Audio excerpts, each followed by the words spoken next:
So आज कुरा गरौँ के भन्दाखेरि क्लास 11 मा हुने फर्स्ट च्याप्टर स्टोकियोमेट्रीहरूको अनि त्यसरी मोल कन्सेप्ट एभोगाड्रोस नम्बर त्यसपछि धेरै धेरै जस एटोमिक वेट कसरी निकाल्ने मोलिकुलर वेट कसरी निकाल्ने इक्विभ्यालेन्ट वेट त्यस्तो टपिकहरु बारेमा अनि मेनली प्राइमरली यो भिडियो चाहिँ के भन्दाखेरि त्यो इन्ट्रान्सलाई फोकस गरेर एमसीक्यू बेस्ड भएर रहनेछ र यसमा पुरै डिटेल डेप्थमा कुरा गर्नेवाला छैनौँ हैन।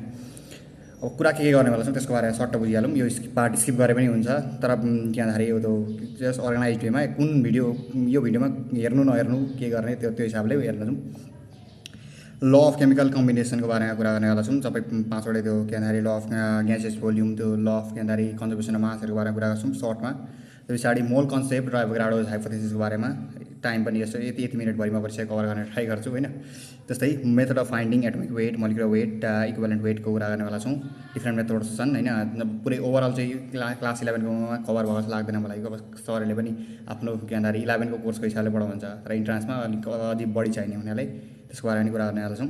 अनि how to take problems related how to tackle spelling mistake रहेछ टीएससीकेएलई हुन्छ जस्तो लाग्छ। How to tackle problems related with reactions अनि रिएक्सन गिभन हुन्छ अनि के भन्दाखेरि यो एप्लाई मोल कन्सेप्ट गर्दा एप्लाई गर्नुपर्ने हुन्छ कहिले मोलिकुलर वेट फाइन्ड गर्नुपर्ने हुन्छ त्यो त्यस्ता क्वेसनहरूको बारेमा डिस्कस गर्नेवाला छौँ। साथै लिमिटिङ र एक्सेस रिएजेन्ट के हो र यस्तो क्वेसनलाई कसरी डिल गर्ने सँगै यो एक्स्ट्रा टपिक भनेको एउटा इम्पेरिकल फर्मुला र मोल फ्र्याक्सन यो यसको बारेमा कुरा गर्नेवाला छौँ। अब अरू के रहेको छ भने त्यो पनि थपेर एक्स्ट्रा कुरा गर्नेवाला नै छौँ हैन। हेर्दै अब सबसे पहिले जाउँ ल अफ केमिकल कम्बिनेसनमा। टाइम वेस्ट नगर्दै के कुरा गरौँ भन्दाखेरि ल अफ कन्जर्भेसन अफ मासको कुरा गरौँ हो। अब ल अफ कन्जर्भेसन अफ मासको कुरा गर्दा यसले के भन्छ भन्दाखेरि total mass of reactant is equal to total mass of product. Total mass of reactant भन्दा जस्तै एउटा कुनै रिएक्सन छ A + B जुन रिएक्सन भएर कन्भर्ट हुन्छ C + E भन्ने प्रोडक्टमा। अनि मानौँ A को X ग्राम वेट छ B को Y ग्राम लिएका छौँ। यी दुईटा कम्बाइन भएर C + D बनेका हुन् भने अनि C को P ग्राम र D को Q ग्राम प्रोडक्ट फर्म भइरहेछ भने यो लको हिसाबले के हुन्छ भन्दाखेरि x + y ग्राम x + y को सम p + q सँग इक्वल हुनुपर्छ। यो लले त्यो भन्छ। साथै जस्तै अब हामीले यो ल चाहिँ हामीले के भन्छ थ्योरीमा गर्दै एप्लाई गर्दा कहाँ युज गर्न सक्छौँ एक तरिकाले भन्नाले मैले देखेको चाहिँ जस्तै हामीले कुनै रिएक्सन ब्यालेन्स गर्यौँ अरे अब त्यो ब्यालेन्स गरेको ठिक छ छैन भन्ने कुरा चेक गर्नलाई सबसे छिटो तरिका भनेको हामीले यिनीहरूको मास निकाल्ने र यिनीहरूको टोटल के भन्दाखेरि रिएक्टेन्ट र प्रोडक्टको मास इक्वल छ भने हाम्रो ब्यालेन्स गरेको सही छ। अब यो एक तरिकाको युज भयो। यो चाहिँ मैले युज गर्ने तरिका हो। यो चाहिँ एभरेज यो चाहिँ फिक्स यसको एप्लिकेसन हो थाहा छैन तर मैले चाहिँ के भन्दाखेरि रिएक्सन ब्यालेन्स गरेर यही तरिकाले युज गर्छु। जस्तै ब्यालेन्स भइसकेपछि गरिसकेपछि अब चेक ठिक छ छैन भन्ने कुरा चाहिँ तिनीहरूको मासको समले रिएक्टेन्टको सम मासको सम हैन इज इक्वल्स टु प्रोडक्टको मासको सम भएको छ भने मैले ब्यालेन्स गरेको ठिक रहेछ। त्यो चाहिँ रिएक्सन पनि थाहा हुनु पऱ्यो तर त्यसरी पनि चेक गर्छु म चाहिँ गर्न चाहिँ। अब कन्सिडर गरौँ कस्तो भन्दाखेरि जस्तै हामीले गरेको रिएक्सनमा यो कम्प्लिट रिएक्सन भएन किनकि कुनै एउटा एक्सेस रिएजेन्ट रह्यो एउटा लिमिटिङ भइदियो भनेपछि total mass of reactant equals to total mass of product त बन्दैन। त्यहाँ के हुन्छ भन्दाखेरि त्यतिखेर total mass of reactant is equals to total mass of product plus mass of unreactant reagent भन्नाले एक्सेस रिएजेन्टको मास पनि जोड्नु पर्यो हामीले अनि मात्र इक्वल आउँछ। नत्र त के भन्दाखेरि कम्प्लिट रिएक्सन भएर प्रोडक्टमा कन्भर्ट भएको छैनन् हो। त्यो केस भयो एउटा भयो। अर्को केस गर्दाखेरि न्युक्लियर रिएक्सनको केस हेर्दाखेरि न्युक्लियर रिएक्सनमा के हुन्छ भन्दाखेरि मास कन्भर्ट हुन्छ एनर्जीमा हो। अब मास एनर्जीमा कन्भर्ट भयो भने त यहाँ मास त लस भइरहेछ किनकि मास त एनर्जीमा कन्भर्ट भइरहेछ। तर यहाँ के हुन्छ भन्दाखेरि यो यस्तो केसेसमा चाहिँ हामीले के गर्नु भन्छौँ भन्दा यहाँ mass plus energy mass energy relation हो नि त हो। यसमा के भन्छ भन्दाखेरि total mass and energy of a system remains constant. यसमा मास र एनर्जी चाहिँ टोटल जति थियो मास र एनर्जी ओभरअल त्यति नै रहनेवाला छन् भन्ने कुरा कन्जर्भ हुन्छन्। मासै मात्रै कन्जर्भ हुने होइन यसमा मास र एनर्जी चाहिँ ओभरअल कन्जर्भ हुन्छ। मास र एनर्जी चाहिँ लस हुँदैन कहीँ पनि हराउँदैन त्यो भ्यालिडै रहन्छ कि मास र एनर्जी क्रिएट गर्न सकिँदैन। तर यहाँ कन्भर्जन हुन्छ मास र एनर्जीमा मासको एनर्जीमा एनर्जीको मासमा त्यस्तो कन्भर्जन अब एनर्जीको मासमा कन्भर्ट भएको त अहिलेसम्म प्र्याक्टिकली देखिएको पनि छैन हैन। अब कहिले पसिबल होला नहोला त्यो कुरा अलगै हो तर त्यो भन्न खोजेको अनि हो कहीँ मोडिफाइड गरेर यसलाई law of conservation of mass and energy भनेर पनि मोडिफाइड गरेर अगाडि फर्दर बढाएको देखिन्छ आइन्स्टाइनको यो रिलेसनलाई पनि इन्क्लुड गरेर। तर अहिले हामीले ल अफ कन्जर्भेसन अफ मास मात्रै पढ्दैछौँ अनि यो भइगयो हैन।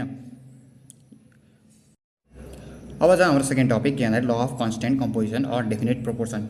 यो लले के भन्छ भन्दाखेरि जस्तै मैले वाटरको कम्पोजिसन चेक गर्न खोजेँ H2O भन्नाले वाटर भने हैन वाटर कम्पोजिसन चेक गर्न खोजेँ कहाँबाट भन्दा एउटा वेल वाटर एउटा स्प्रिङ वाटर एउटा रेन वाटर प्योर वाटर हो भने है प्योर वाटरको केसमा जहीँ पनि हेर्दाखेरि कम्पोजिसन सेम भेटिन्छ भन्नाले मासको कम्पोजिसन सेम रेसियोमा हुन्छ। जस्तै यहाँ हेरौँ है यहाँ 2 ग्राम्स अफ हाइड्रोजन र अक्सिजनको वेट भनेको के भन्दाखेरि 16 ग्राम अफ अक्सिजन। अब यो केसमा कुन रेसियोमा कम्बाइन भइरहेछन् 2:16 भन्दा गर्दाखेरि 1:8 1:8 रेसियोमा यिनीहरूको कम्बिनेसन भइरहेछ वाटरमा हाइड्रोजन र अक्सिजनको भने अब मैले स्प्रिङ वाटरमा हेरेँ त्यहाँ पनि 1:8 रेसियो नै भेट्छु कम्पोजिसनको रेसियो है। अब जस्तै यहाँ के भन्छ वेल वाटरमा हेरेँ यहाँ पनि 1:8 रेसियो नै भेट्छु, यहाँ पनि हेरेँ यहाँ पनि रेन वाटरमा हेरेँ यहाँ पनि 1:8 रेसियो नै हेर्छु। तर यतिखेर केस के हो भन्दाखेरि प्योर वाटर हुनु पऱ्यो। अब त्यो मिक्स छ के अरू के भन्छ इम्प्युरिटिज मिक्स छ भने त्यतिखेर नभेट्न सक्छ। तर प्योर वाटर हो अनि के भन्दाखेरि त्यसको कम्पोजिसन चाहिँ गर्दैछु भने जहिले पनि के भन्छ हाइड्रोजन र अक्सिजनको वेटको रेसियो है, वेटको रेसियो जहिले पनि के भन्दाखेरि 1:8 भेटिन्छ।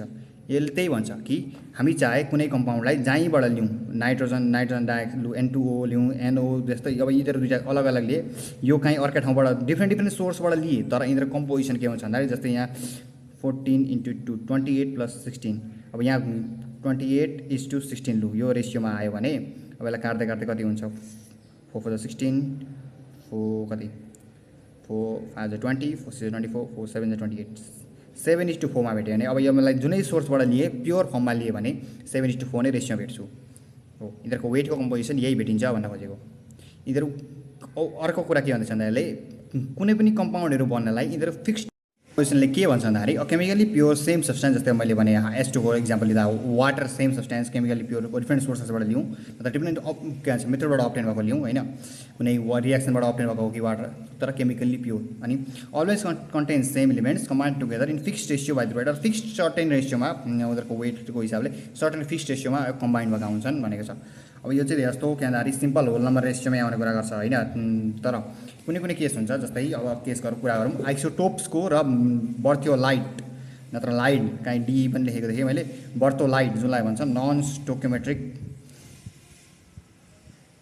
स्टोकियोमेट्रिक कम्पाउन्ड्स यस्तो केसमा चाहिँ यो भ्यालिड हुँदैन किनकि जस्तै अब हेरौँ कम्पाउन्ड भनेको ZNO ZNS FeO अनि CuS त्यसै TI2O होइन यो अलिक लेखेको देखेन हो। यिनीहरूको केसमा यस्तो केसमा होइन यिनीहरूलाई भन्छ नन स्टोकियोमेट्रिक कम्पाउन्ड्स। यिनीहरूको केसमा जस्तै अब यो जेटान्डोको इक्जाम लिने भने 1:0.998 1:1 रेसियोमा आएन सिम्पल होल नम्बर रेसियोमा आएन होइन। अब त्यो कारणले गर्दाखेरि यिनीहरूमा चाहिँ भ्यालिड हुँदैन। यो चाहिँ एभरेज यो चाहिँ याद राख्नु भन्दाखेरि इक्जाम अब MCQ बेस्ड भन्नाले बर्थ्योलाइट नत्र कहाँ चाहिँ लागु हुँदैन भन्दा नन स्टोकियोमेट्रिक कम्पाउन्ड त अब सजिलै भइहाल्छ किनकि स्टोकियोमेट्रिक ल पढेछौँ नन स्टोकियोमेट्रिक कम्पाउन्ड्स भनेर त्यस्तो अब अप्सनमै दियो भने त्यो भ्यालिड भइहाल्छ किनकि अर्थ रङ दिनु पऱ्यो नि त। तर बर्थ्योलाइट BERTHOLLIT बर्थ्योलाइट छ भने होइन यो पनि करेक्ट अप्सन हुन्छ त्यहाँ अमङ विच इज दिस ल नट एप्लिकेबल भनेर हो। त्यस्तो केसमा यो लाउनु होला नत्र बोथ अप्सन छ भन्दा बोथ भइगयो त्यो भन्न खोजेँ। अब अगाडि बढौँ। ल अफ मल्टिपल प्रोपोर्सनले के भन्छ भन्दाखेरि हेरौँ when two elements combine to form two or more compounds जस्तै मैले यहाँले इक्जाम्पललाई हेरौँ है इक्जाम्पललाई के लेखेँ भन्दा हाइड्रोजन र अक्सिजन। अब के भनिरहेको छ भन्दाखेरि when two elements combine to form two or more compounds the weight of one of these elements which combines with the constant weight of other bears a simple whole number ratio भन्नाले यसमध्ये मैले H2O र H2O2 दुईवटा कम्पाउन्डले अब यसमा constant weight कुनको छ भन्दाखेरि हाइड्रोजनको छ किनकि 2 ग्राम साइन 2 ग्राम होइन। अब one of those elements which combines with the constant weight of other element यहाँ हाइड्रोजन कन्स्टेन्ट छ भनेपछि वान अफ दोज इलिमेन्ट्स यहाँ वान अफ दोज भन्नाले यो भनेको रहेछ किनकि अक्सिजनको वेट भ्यारी गरिरहेछ यो चाहिँ कन्स्टेन्ट रहिरहेछ। अब कन्स्टेन्ट छैन भने नि हामीले सिम्पल टर्ममा कि त 1 ग्रामको टर्ममा एउटालाई कन्स्टेन्ट मानेर दुईवटा जस्तै अब NO2 र N2O को केसमा त अब कुन कन्स्टेन्ट भन्ने छैन नि त। त्यस्तो केसमा अब कि नाइट्रोजनको वेटलाई 1 ग्राम निकाल्ने कि यो अक्सिजनको वेटलाई 1 ग्राम निकालेर अर्कोको वेटलाई चेक गर्ने 1 ग्रामको टर्ममा निकालेर त्यो अहिले कुरा छोडौँ होइन। जस्तै अब यहाँ कन्स्टेन्ट वेट हाइड्रोजनको छ अब अक्सिजनको वेट हेरौँ है यसमा के भन्दाखेरि 16 ग्राम छ होइन। अब यसमा भनेको के भन्दाखेरि अक्सिजन 2 × 16 भन्नाले यसमा 32 ग्राम छ। के भनेको छ भन्दाखेरि मैले अब यो जस्तै weight of one of those elements which combines with the constant weight of other elements begets a simple whole number ratio. मैले यसको र यसको रेसियो निकालेँ भने कि अक्सिजनको वेटको दुइटैको केसमा रेसियो निकाल्यो भने कति आउँछ भन्दाखेरि सिम्पल होल नम्बर रेसियोमा आउँछ अरे। जस्तै हेरौँ है 16:32 भनेको 1:2 1:2 को रेसियोमा आयो भने सिम्पल होल नम्बर रेसियोमा आयो यो केस यो लले त्यही भन्छ कि यस्तो सिम्पल होल नम्बर रेसियोमा हुन्छ अरे यसको कुनै एउटा एलिमेन्टको कन्स्टेन्ट वेटसँग कम्बाइन गर्ने अर्को एलिमेन्टको वेटको रेसियो चाहिँ सिम्पल होल नम्बर रेसियोमा हुन्छ अरे। अब जस्तै यहाँ थियो अरे लु एउटा एभरेजको लागि मानौँ कुनै थियो MO भन्ने कम्पाउन्ड थियो, एउटामा MO, MO2, MO3, MO5 जस्तै मानौँ यति एउटा M र O बाट मिलेर यति एउटा के भन्दाखेरि डिफ्रेन्ट अक्साइड्स बनाउँछ कुनै एउटा कम्पाउन्ड मेटलले होइन भने अब मेटलको वेट त सबैमा कन्स्टेन्ट देखिरहेको छु, त्यहाँ अक्सिजनको वेटको रेसियो निकाल्यो भने यहाँ 8 एकछिन यहाँ 16 यहाँ 32 अब यहाँ फेरि 16/3 यहाँ फेरि 16/5 गर्दै अब यिनीहरूको रेसियो निकाल्दाखेरि कति आउँछ भन्दाखेरि 1:2:3:5 आयो होइन। भनेपछि यो सिम्पल होल नम्बर रेसियोमा आयो नि हो। यो लले त्यही भन्छ कि the weight of one of those elements which combines with the constant weight of other element bears a simple whole number ratio भन्नाले मल्टिपल प्रोपोर्सन सो गर्न सक्छन् कम्पाउन्डले। तर त्यतिखेरको के भन्छ वेटहरूको रेसियो निकाल्दा चाहिँ त्यो एलिमेन्टको वेटको रेसियो निकाल्दा चाहिँ सिम्पल होल नम्बरमा आउँछ भन्ने कुरा यसले गर्छ। यो ल पनि फेरि केलाई भ्यालिड छैन भन्दाखेरि आइसोटोप्सको केसमा भ्यालिड छैन। आइसोटोप्स भनेको के हो भने कुरा गरिहालौँ मलाई लाग्छ। ल अफ मल्टिपल प्रोपोर्सनलाई बेस्ट तरिकाले एक्सप्लेन गर्नलाई यो नाइट्रोजन र अक्सिजनको डिफ्रेन्ट अक्साइड्स लिँदा बेस्ट हुनेवाला छ किनकि यसले मल्टिपल प्रोपोर्सन राम्रो तरिकाले सो गर्छ इलिस्ट्रेट गर्न सक्छ। हेरौँ मैले के भन्छ नाइट्रोजनका 5वटा अक्साइड्स होइन 5 डिफ्रेन्ट अक्साइड्स। अब हेरौँ यसमा हामीले एउटालाई कन्स्टेन्ट वेट बनाउनु पर्छ। अब कन्स्टेन्ट वेट चाहिँ किन बनाउनु पर्छ भन्दा which combines with the constant weight of other element भनेर हामीले डेफिनेसनै पढिसकेको छौँ। त्यहाँ एउटालाई कन्स्टेन्ट हुनु पऱ्यो। त्यसो भए सबैलाई मैले सबैको वेट यहाँ मैले के भन्दाखेरि नाइट्रोजन N भनेको अब 14 O भनेको 16 लिएर के भन्दाखेरि सबैलाई 14 नाइट्रोजनको 14 वेटको टर्म्समा निकालेँ। अब के भन्दाखेरि मलाई कमन केही लिनु पऱ्यो जस्तै अब यहाँबाट योबाट 2 गर्दै क्यान्सल गर्दा यिनीहरूको रेसियोबाट भने हो सबैको रेसियोलाई मैले 14 नाइट्रोजनको वेटलाई चाहिँ 14कै टर्ममा निकालेँ अनि अर्कोलाई अब के भन्दाखेरि कति पुऱ्याउनु पऱ्यो पुर्याएँ होइन। हेरौँ जस्तै यहाँ यो केसमा 2×14 16×3 थियो भने मैले अब 14 यो 2 काट्दै यहाँ पनि 2 भन्नाले 14:2 अब 8×3 8 24 त्यसरी बनाएँ। अब नाइट्रोजनको कन्स्टेन्ट वेटसँग अक्सिजनका भेरिएबल वेटहरू कम्बाइन गरिरहेका छन् डिफ्रेन्ट प्रोपोर्सनमा मल्टिपल प्रोपोर्सनमा। अब यो केसमा हामीले अक्सिजनको वेटको रेसियो निकाल्ने हो सबैको। त्यतिखेर के भन्छ सिम्पल होल नम्बर रेसियो आयो भने यो ललाई इलिस्ट्रेट गर्न सकियो भन्नाले यो ल भ्यालिड भयो होइन। हेरौँ जस्तै यहाँ नाइट्रोजनको वेट कन्स्टेन्ट जुन चाहिँ 14 मान्यो र अक्सिजनको वेट भेरिएबल अब यो केसमा 8 16 24 32 त्यसरी गरेर 40 अब यो पज गरेर हेर्दा नि म के गरेको छु भनेर। अनि हेरौँ अब अक्सिजनको वेटको रेसियो निकाल्ने हो भने जस्तै 8:16:24:32:40 अब सबैबाट 8 क्यान्सल आउट गर्न सकेर यसलाई सिम्पल होल नम्बर रेसियोमा 1:2:3:4:5 मा लान सक्यो भनेपछि ल मल्टिपल प्रोपोर्सन यसरी भ्यालिड भयो। अब कहीँ सोधो मल्टिपल प्रोपोर्सन सो के भन्छ चिन्हलाई साह्रै सजिलो छ के भन्दाखेरि जस्तै H2O र H2O मल्टिपल प्रोपोर्सन यसमा CO2 SO2 CO2 CO SO2 MnO2 SO2 र CO यसमा हेर्दा थाहा हुँदैछ कि कार्बनको कन्स्टेन्ट वेटसँग अक्सिजनको डिफ्रेन्ट मल्टिपल प्रोपोर्सनमा कम्बाइन भएका छन् डिफ्रेन्ट प्रोपोर्सनमा। त्यही भएर यो बी अप्सन करेक्ट हो। यसरी चिन्न सजिलो छ किनकि यो के भन्दाखेरि मल्टिपल प्रोपोर्सन सो गर्छ कि गर्दैन त्यो हेर्दा भइगयो। अनि अब अर्को कुनै केसमा अब के भन्दाखेरि उस्तै देखिने खालको दुईवटा अप्सन छन् भने चाहिँ यति हेर्नु कि तिनीहरूको वेटको रेसियो निकाल्दाखेरि सिम्पल होल नम्बर रेसियोमा आउँछ कि आउँदैन 0.00 समथिङ जस्तो आउँछ कि सिम्पल होल नम्बर रेसियोमा आएन भने त्यसले सो गरेको छैन। सिम्पल होल नम्बर रेसियोमा आउनेवाला मात्रै कुनैमा आइसोटोप्स हुन सक्छन् के हुन सक्छ होइन। आइसोटोप्सको केसमा हुँदैन यो भ्याल्यु। अनि अरू कुरा के छ भन्दाखेरि यसले भन्छ कि के भन्दाखेरि H र O जस्तो दुईवटा सेम टु कम्पाउन्ड छन् भने डिफ्रेन्ट रेसियोमा बनेर डिफ्रेन्ट कम्पाउन्ड फर्म गर्न सक्छन्। यसले भन्छ सेम एलिमेन्ट्स N र O मिलेर डिफ्रेन्ट कम्पाउन्ड बनाउन सक्छन् डिफ्रेन्ट रेसियोमा कम्बाइन भएर। तर आइसोटोप्सको कुरा चाहिँ यसले एक्सप्लेन गर्न सक्दैन।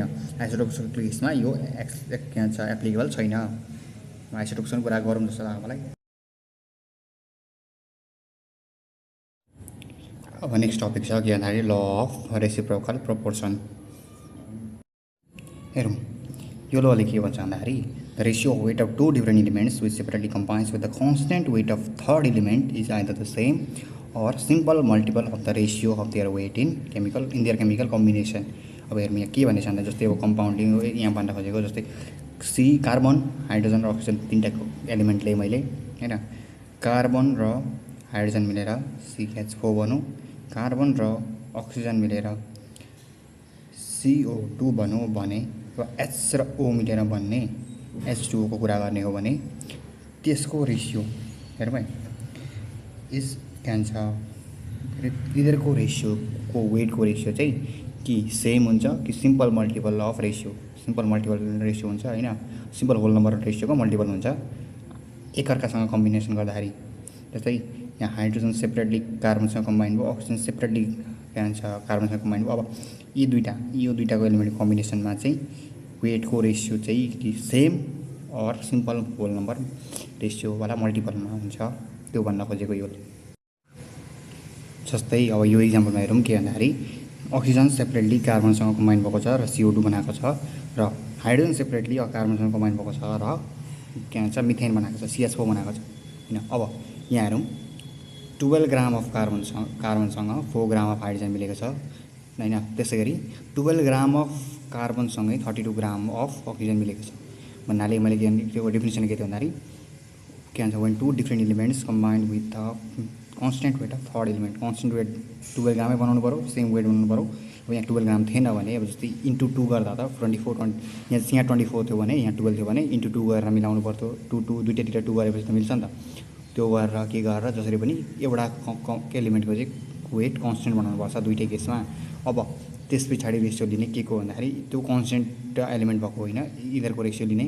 जस्तै यो केसमा अब 4 ग्राम र 32 ग्राम छ, ऊ के भन्दाखेरि हाइड्रोजन 4 ग्राम र अक्सिजन 32 ग्राम भने हाइड्रोजन र अक्सिजनको रेसियो लिँदा के आउँछ भन्दाखेरि 4:32 भन्नाले 1:8 आयो।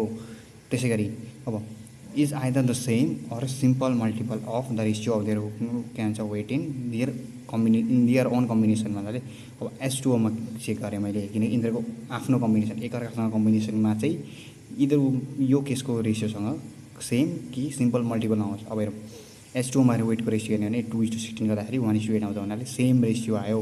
यो के भन्नु भन्दाखेरि यो केसमा जसरी यिनीहरूको रेसियो यस्तो यो रेसियो लिँदाखेरि जति रेसियो आएको थियो कि त्यस्तो सेम आउँछ कि अर्कै के रेसियो के भन्दाखेरि त्यसको मल्टिपल त्यो रेसियोको मल्टिपलमा आउँछ। यहाँ जस्तै अब यहाँ 2:16 पनि हुँदा हुन्थ्यो, किनकि त्यो मल्टिपल यसको होइन हो, त्यस्तो रेसियोमा मल्टिपलमा आउँछ कि सेम रेसियो आउँछ हो।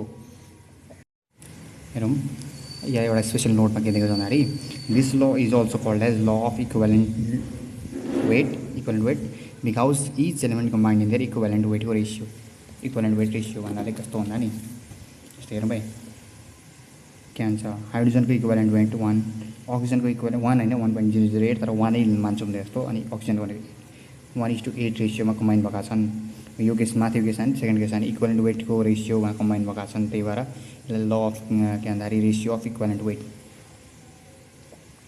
तर ल अफ इक्विभ्यालेन्ट वेट भनेर पनि भनियो यसलाई, त्यो कुरा भइगयो होइन। अब एउटा छ ल अफ ग्यासियस भोल्युम भन्ने, यो ल चाहिँ ग्यासेसको लागि स्पेसिफिकली भ्यालिड छ, अरू भन्दा नि ग्यासेसको लागि भ्यालिड छैन। किनकि भनेको के छ भन्दाखेरि when two different gases combine under similar condition of temperature and pressure to form a gaseous product, the ratio of volume of reactant and product is its whole number भन्नाले जस्तै यहाँ के भन्छ कति भोल्युम अफ रियाक्टेन्ट अनि product कति volume छ त्यो भोल्युमको रेसियो चाहिँ सिम्पल होल नम्बरमा हुन्छ अरे। जस्तै यहाँ हेरौँ माथिको रियाक्सन यो रियाक्सन हेर्ने होइन, दुइटै ग्यासको कुरा गरेको छु, यो पनि ग्यासियस स्टेट नै HCl एसिड एकको स्टेटमा HCl ग्यास हाइड्रोक्लोरिक एसिड के भन्छ हाइड्रोजन क्लोराइड भन्छ नि ग्यासियस स्टेट हो, त्यो ग्यासियस स्टेटवाला कुरा गरेको छु। ग्यासियस के भन्छ रियाक्टेन्ट पनि र ग्यासियस रियाक्सनवाला इन्भल्भ भएकोमा two different gases to form gaseous प्रोडक्टै भनेर नि त, ग्यासियसै कम्बाइन हुनु पऱ्यो र ग्यासियस प्रोडक्टै फर्म हुँदा चाहिँ यो ल भ्यालिड छ। अनि अब के भनेको भन्दाखेरि यो केसमा के भनेको भन्दाखेरि हेरौँ माथिको केसमा त 1 volume of hydrogen combined with 1 volume of chlorine gas to form 2 volume of hydrogen chloride gas. त्यो रेसियो लिँदाखेरि 1:2 1:2 आउँछ, जुन चाहिँ सिम्पल होल नम्बर रेसियोमा छ, त्यही भएर यसले ल अफ ग्यासेस भोल्युमलाई भेरिफाई गर्छ। यसले भनेको के छ भन्दाखेरि के भन्दाखेरि रियाक्टेन्टहरूको भोल्युमको सिम्पल होल नम्बर रेसियोमा आउँछ, त्यो रेसियो लियो भने प्रोडक्टसँग सिम्पल होल नम्बर रेसियोमा आउँछ, सिम्पली त्यही भनेको छ ग्यासेस रियाक्सनहरूको केसमा। तर कन्डिसन के हो भन्दाखेरि त्यसलाई त्यो ल भ्यालिड हुनलाई कन्डिसन के भन्दाखेरि ग्यासेसहरू सेम टेम्परेचर र सेम प्रेसरमा हुनु पऱ्यो, त्यतिखेर मात्रै यो भ्यालिड छ।